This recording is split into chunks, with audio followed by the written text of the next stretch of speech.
నమస్తే తాతయ్య గారు. నమస్తే అమ్మా. మీ పేరు? నా పేరు రామచంద్రరావు. ఏం చేస్తూ ఉంటారు సార్ మీరు? మామూలుగా రిటైరీ వ్యవసాయం చేసి ఇప్పుడు రిటైరీ ఇంటికాడ ఉంటున్నాము. మా పిల్లలు చదివించుకుని గుంటూరు వచ్చాము. దేశానికి వెన్నెముక అనమాట ఈయన నిజంగానే.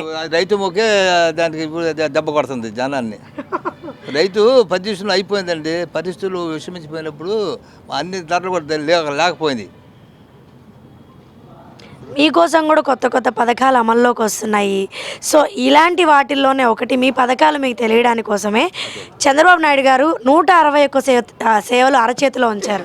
అదే వాట్సాప్ సేవలు. దీని గురించి మీరు ఏమనుకుంటున్నారు? అంటే నాకు బాగా అర్థం కాకపోయినా మా పిల్లల చోట చెప్పించుకుంటాను. వాట్సాప్ కాల్ ఇట్లా వస్తుంది కదా 160 సేవలు.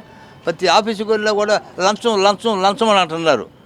ఏమ్మా దాని గురించి లంచం లేకుండా మన ఇంటికాడ కూర్చొని కూడా మనకు అర్థం లేకపోయినా మన పిల్లలు నాకు అర్థం కానీ పక్కన కూడా చూపించుకొనైనా ఆ సేవ అనేది చూపించుకోవచ్చు, బుక్ చేసుకోవచ్చు. ఓకే, అది. సో ఏదో ఒక విధంగా మీకైతే ఖచ్చితంగా ఉపయోగపడుతుందంట. ఉపయోగపడుద్దమ్మా. మేము చేయలేకపోయినా పక్క వారి చేతనే చేయించుకుంటాం. అది ఇది క్లిక్ అవుతుంది అంటారా? క్లిక్ అవుద్ది. చంద్రబాబు నాయుడు గారు మంచి ఆలోచన అంటారా? ఆలోచనే. లోకేష్ కూడా అదే బాణీలో ఉంది కాబట్టి ఇప్పుడు సామాన్య చిన్నపిల్లల కానించి బాగా టెక్నాలజీ పెరిగిపోయిందమ్మా.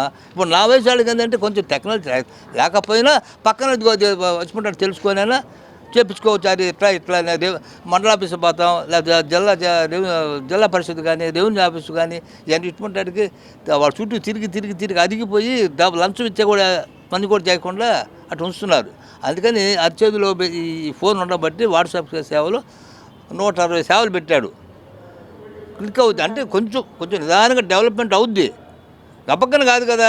ఇప్పుడు పెట్రోల్ పెరిగినప్పుడు ఏమంటే 2 రోజులు పెరిగింది ధర్నాలు చేస్తారు. 3వ రోజు ఆటోమేటిక్గా అట్లా ఉంటుంది. అందుకని అలవాటు పడిపోద్ది. అది అట్లనే మామూలు తెలుసుకునే దానికి తెలుసుకోవచ్చు, తప్పులేదు, హ్యాపీగా ఉంటుంది. థ్యాంక్ యూ సో మచ్ అండి. అదే అమ్మా, మంచిది.